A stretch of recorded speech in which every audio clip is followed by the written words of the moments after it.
Tsahal étend les opérations de sécurité en Judée et Samarie à Toul-Karem, éliminant le commandant du Hamas à Nour el-Shams par une frappe aérienne. C'est le 7e jour de l'opération Mur de Fer en Samarie et les choses s'accélèrent rapidement. Tsahal découvre et démantèle un vaste réseau d'infrastructures terroristes sous la direction du bataillon de Jénine du Hamas, qui a attiré des jeunes hommes en colère de toute la région. Il a également attiré l'argent, les armes et les conseils de l'Iran. Mais aujourd'hui, ce réseau, qui a mis des années à se constituer, est en train d'être déraciné à la vitesse de l'éclair. À la frontière nord d'Israël, le Hezbollah déclare qu'il n'accepte pas la prolongation de l'accord de cessez-le-feu qu'Israël et le gouvernement libanais ont négocié sous les auspices des États-Unis. Le discours préenregistré du secrétaire général du Hezbollah laisse transparaître sa crainte d'Israël. Toutefois, Tsahal a également déclaré que l'ère de la tranquillité, en échange de la tranquillité, était révolue et qu'elle était en train de dessiner une nouvelle carte de la sécurité dans le nord d'Israël. Pendant ce temps, dans la bande de Gaza, le Hamas continue de parler de la grande victoire qu'il a remportée sur Israël, mais les habitants de Gaza qui retournent dans la partie nord de la bande peuvent constater que leurs villes et leurs villages sont totalement détruits. Ils se déplacent rapidement à pied vers le nord par la route de Netzarim et Tsahal n'a guère les moyens de vérifier si quelqu'un transporte des armes. Mais une société de sécurité privée américaine vérifie la présence d'armes dans les véhicules à l'aide de stations d'accueil et de moniteurs électroniques. Les contractants sont des vétérans des guerres d'Irak et d'Afghanistan qui ont reçu une formation spéciale sur la manière de gérer les inspections. En ce qui concerne l'accord de cessez-le-feu et la question des otages israéliens, au cours des dernières 24 heures, le groupe palestinien du djihad islamique a diffusé des images et des preuves de vie d'Arbel Yahoud avant sa libération prévue jeudi prochain, ainsi que celle d'Agam Berger et d'un autre otage, dans le cadre de l'accord conclu entre Israël et le Hamas. Dans le même contexte, nous avons découvert de nouveaux éléments sur les conditions horribles de détention des femmes otages dans les tunnels du Hamas. Nous avons beaucoup à dire aujourd'hui, alors plongeons dans les détails.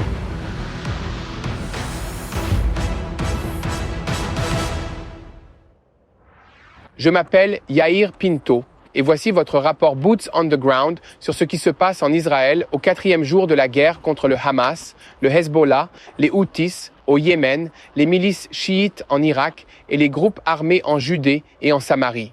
Tous ces groupes reçoivent leurs ordres du corps des gardiens de la révolution iranienne qui est à la tête de l'axe du mal au Moyen-Orient.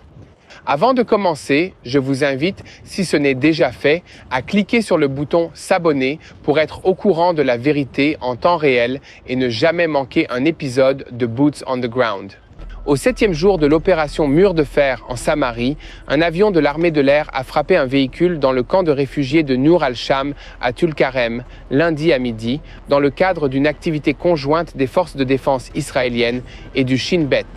Le ministère palestinien de la Santé a indiqué que cette frappe avait permis d'éliminer le commandant des brigades Al-Qassam du Hamas dans le camp, Yab Abu Atayal, ce qui a été confirmé par la suite par Tsahal et le Shin Bet.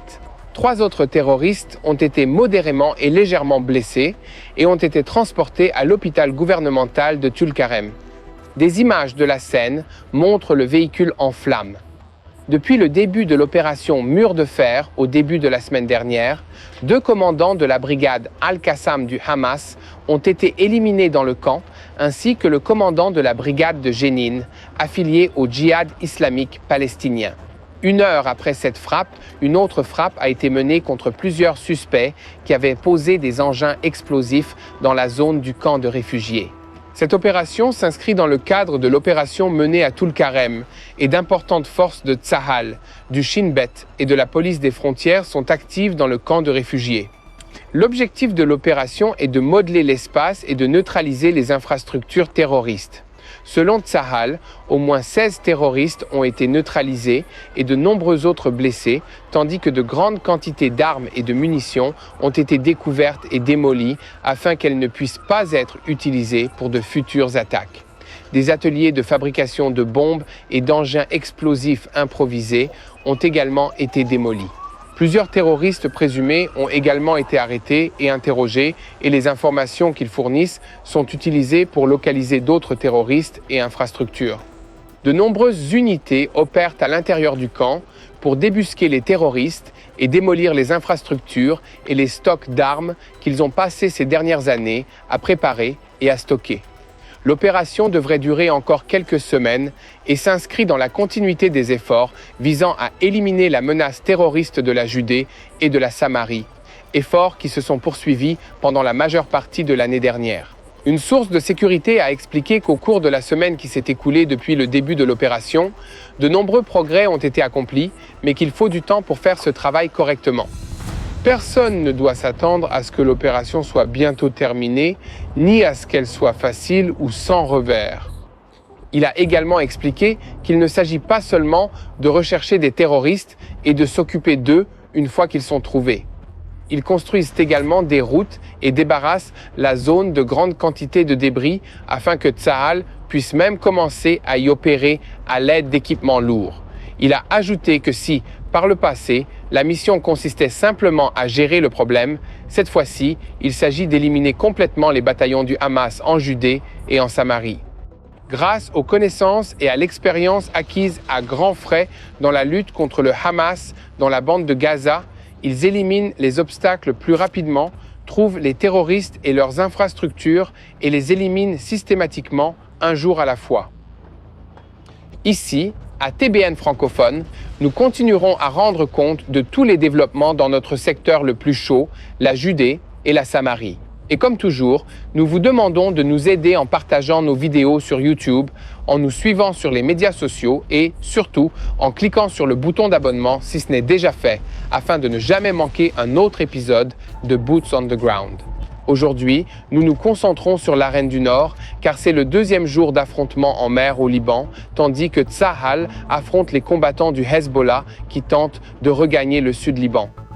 Dimanche, le Hezbollah a tenté de forcer le retour unilatéral de résidents dans leur village au sud Liban, et la réponse ferme de Tsahal a eu un impact. En vertu de l'accord de cessez-le-feu conclu entre Israël et le Liban, Tsahal était censé se retirer de la zone frontalière dimanche, tandis que l'armée libanaise devait se déployer à la place des combattants du Hezbollah. Cependant, l'armée libanaise n'étant pas arrivée dans la zone, Tsahal a refusé de se retirer de peur qu'un vide ne se forme et ne soit comblé par les terroristes du Hezbollah. Lundi, il a été rapporté qu'en coordination avec les Américains, le cessez-le-feu a été prolongé jusqu'au 13 février. Selon les rapports, des négociations auront également lieu concernant la libération des combattants du Hezbollah qui ont été capturés au cours des récents affrontements. Cependant, dans les zones frontalières du sud Liban, une activité intense du Hezbollah est évidente. Les drapeaux de l'organisation sont visibles dans les villages chiites qui sont devenus des bases pour les groupes terroristes et les résidents locaux leur manifestent publiquement leur soutien. El Manar TV, la chaîne du Hezbollah, encourage également les protestations et les émeutes dans cette région. Alors que l'on s'attendait à ce que l'armée libanaise mette un frein à ces violations, il semble qu'elle n'y soit pas parvenue. Les témoignages recueillis sur le terrain indiquent que dans certains cas, les soldats libanais se trouvaient aux côtés des soldats de Tsahal, tandis que dans d'autres endroits, on les voyait à côté des manifestants, mais sans rien faire pour s'interposer, ce qui soulève des doutes quant à leur performance. Les événements au sud du Liban reflètent les efforts déployés par le Hezbollah pour rétablir sa position après avoir subi des coups sévères à son commandement et à ses capacités militaires au cours de cette guerre. Des députés affiliés à l'organisation se rendent également dans la région pour tenter de rallier leurs partisans. Tous ces éléments ont conduit les services de renseignement israéliens à estimer que ce cessez-le-feu restera fragile et qu'il y aura de nombreuses violations sans pour autant aboutir à un retour total aux hostilités actives. Les sources de sécurité soulignent les similitudes entre l'accord avec le Hamas à Gaza et l'accord de cessez-le-feu actuel avec le Liban. en insistant sur le fait que ces organisations terroristes ne sont pas dignes de confiance et que l'on peut s'attendre à ce que leur comportement soit très erratique et imprévisible. Par exemple, le Hezbollah s'est retrouvé dans une situation embarrassante lundi soir lorsqu'il a diffusé un discours préenregistré du secrétaire général adjoint Naïm Qassem s'opposant à la prolongation du calme, un jour après que le Liban ait déjà accepté de le prolonger. L'erreur révèle que le discours a été enregistré à l'avance, avant la décision du Liban, et qu'il a été diffusé sans montage.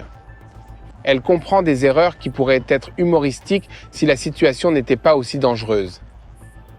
Qassem a également évoqué le coup porté à son organisation en déclarant « Notre public ne s'attendait pas à ce que nous perdions un grand nombre de nos dirigeants en si peu de temps.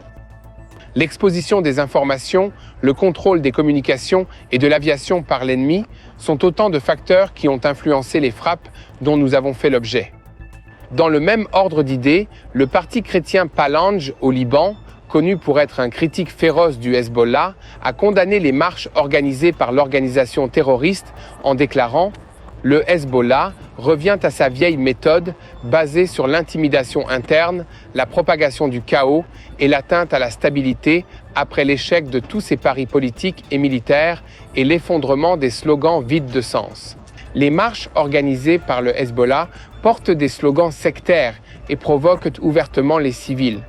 Ici, à TBN francophone, nous continuerons à rendre compte de tout ce qui se passe à la frontière nord avec l'organisation terroriste du Hezbollah au Liban qui tente de reconstruire et, ce faisant, de ruiner les chances du Liban de devenir un État fonctionnel. Israël a annoncé dimanche soir qu'un accord avait été conclu en vertu duquel Arbel Yaoud sera libéré jeudi, ainsi qu'Agam Berger et un autre otage, et samedi, 3 autres otages vivants de sexe masculin seront libérés.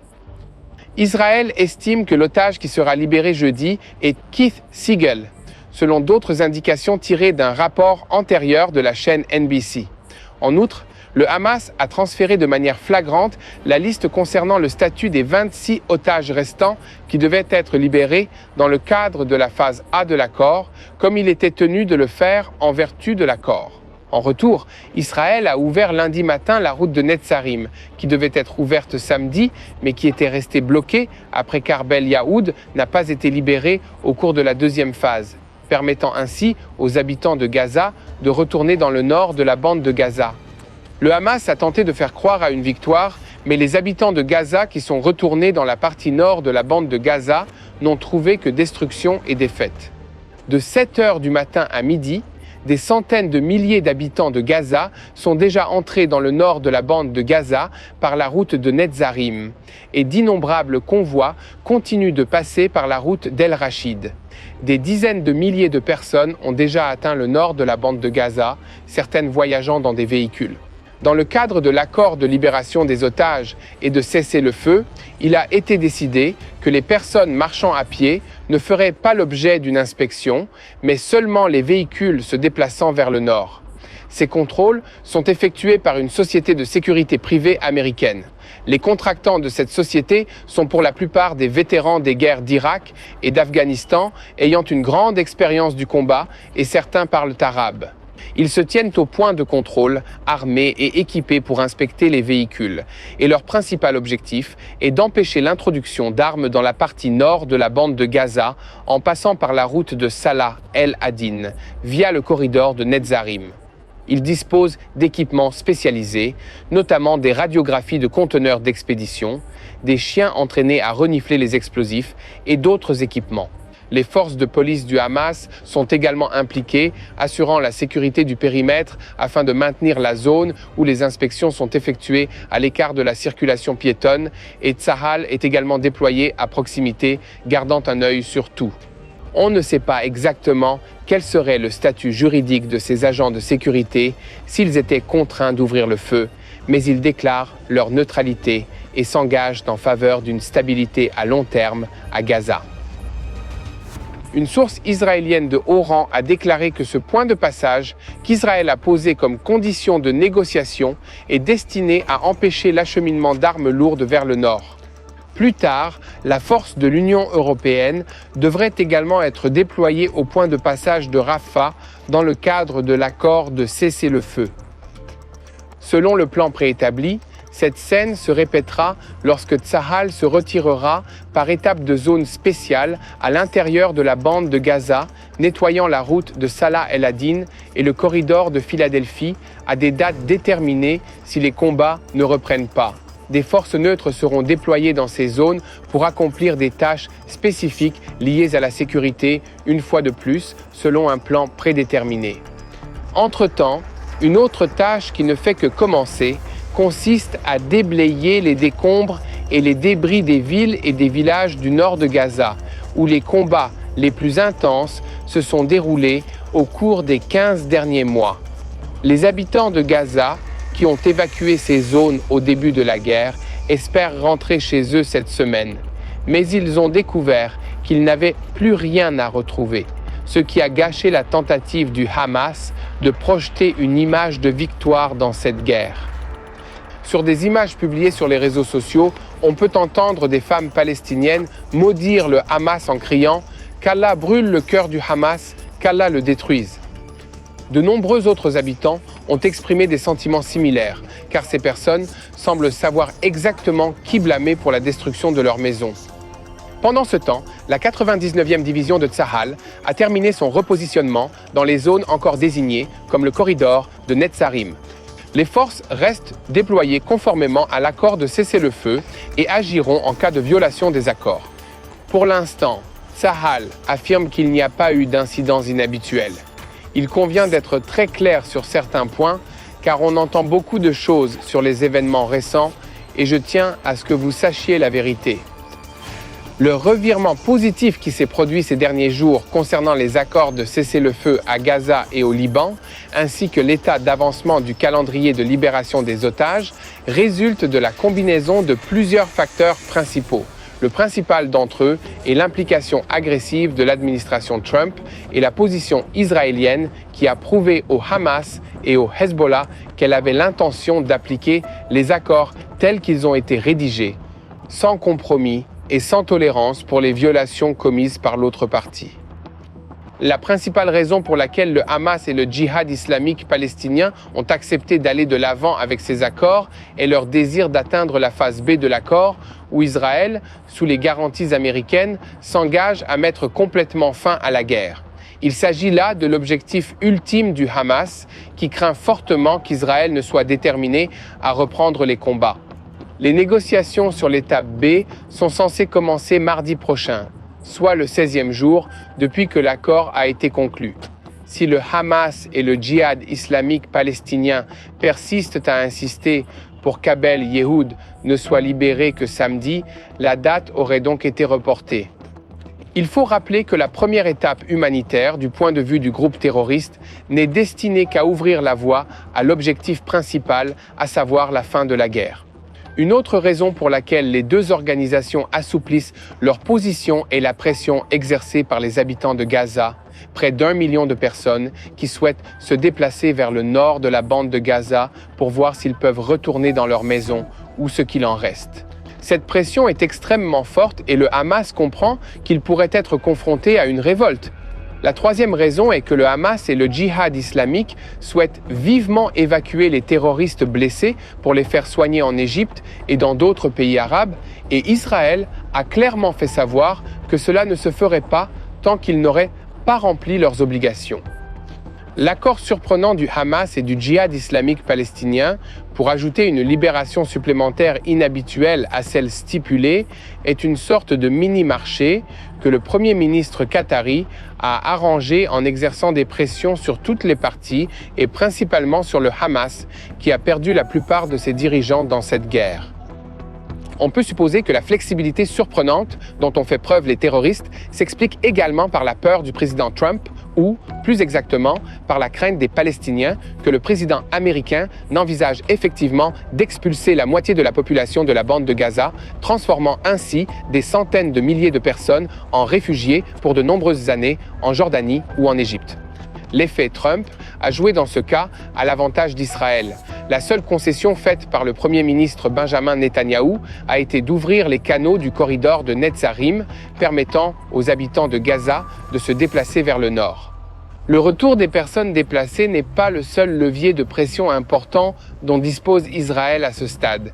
Il y a aussi l'ouverture du point de passage de Rafah pour les blessés, l'aide humanitaire dont Israël contrôle le flux vers Gaza, et si l'accord est violé de manière flagrante, Tsahal est encore dans une position où il peut facilement manœuvrer partout où c'est nécessaire, et nous n'avons pas encore parlé de la reconstruction de la bande qui appartient à une troisième étape et aux arrangements politiques.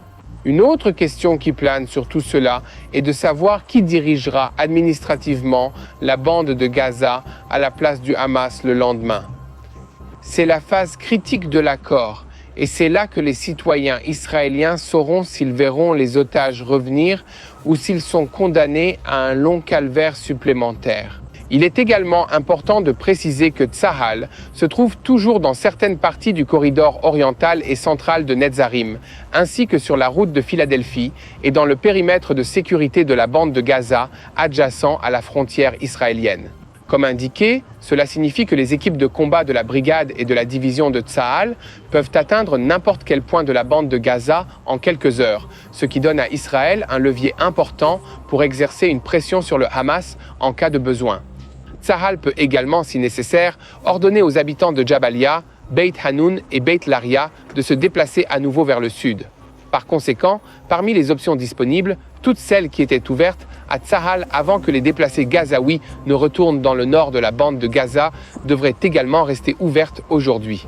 Nous avons encore beaucoup à dire sur les prochaines libérations d'otages et sur d'autres aspects de l'accord de cessez-le-feu, mais avant d'entrer dans le vif du sujet, je tiens à vous rappeler que TBN francophone a besoin de vous pour continuer à diffuser la vérité.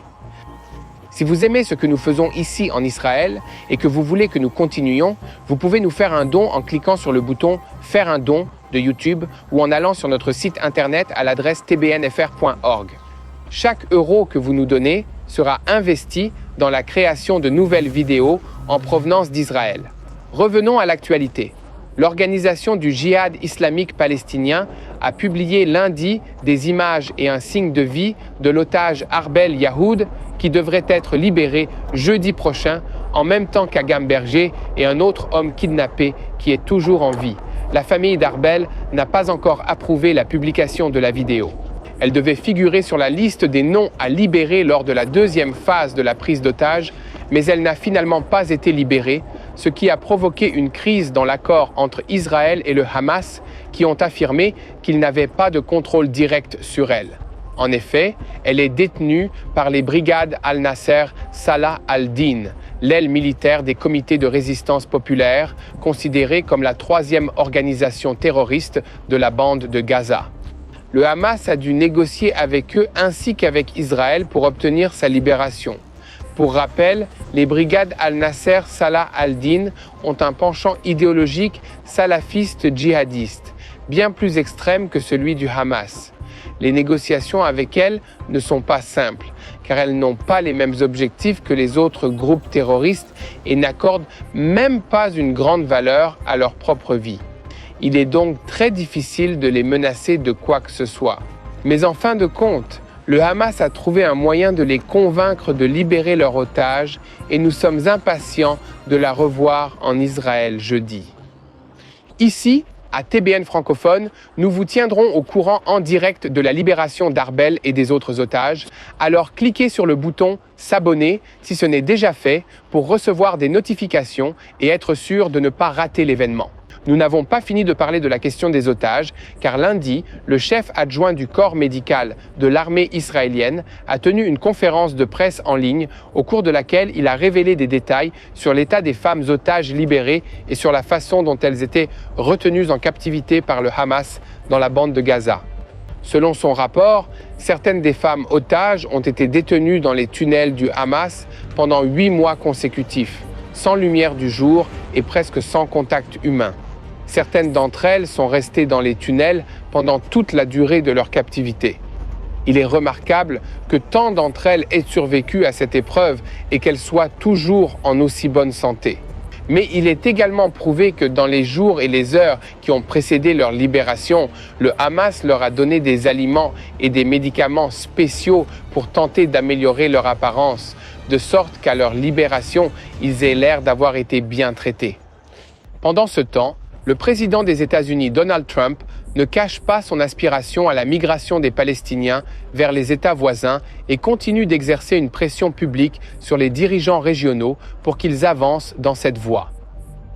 Au cours des dernières 24 heures, il a abordé la question de la reconstruction de la bande de Gaza dans le cadre de l'accord signé entre Israël et le Hamas, en déclarant « J'aimerais que les Palestiniens vivent dans une région où ils peuvent mener leur vie à l'abri des perturbations, des révolutions et de la violence. » Répondant aux journalistes avant de monter à bord d'Air Force One, Trump a ajouté « Si l'on regarde la bande de Gaza, c'est un enfer depuis tant d'années. Gaza a toujours été associé à la violence. Et je pense que nous pouvons faire en sorte que les gens vivent dans des endroits beaucoup plus sûrs et peut-être même meilleurs et plus confortables. » Il a ajouté qu'il s'était entretenu avec le président égyptien Abdel Fattah el-Sisi, mais a refusé de dire directement s'il avait exprimé une opinion sur l'observation des réfugiés palestiniens au Caire. Comme on pouvait s'y attendre, la réaction à cette suggestion est que Trump a été accusé d'essayer d'aider Israël à nettoyer ethniquement la bande de Gaza de ses habitants palestiniens légitimes. Personnellement, j'aimerais savoir ce que pensent de cette idée les habitants palestiniens ordinaires de Gaza que Trump voudrait déplacer vers d'autres pays, au lieu d'entendre uniquement ceux qui prétendent parler en leur nom. Quoi qu'il en soit, ici à TBN francophone, nous continuerons à rendre compte de ce qui se passe en Israël et nous vous demandons de continuer à prier pour la sécurité de nos otages détenus dans la bande de Gaza par l'organisation terroriste du Hamas. Continuez à prier pour les soldats de Tsahal, où qu'ils se trouvent, qu'ils combattent à Gaza, au Liban, en Syrie ou en Judée et Samarie. Priez pour tous les civils qui sont touchés par cette guerre, par ces organisations terroristes, afin qu'ils te cherchent, Seigneur, et prions pour la paix à Jérusalem, car ensemble nous gagnerons cette guerre parce que Dieu est de notre côté.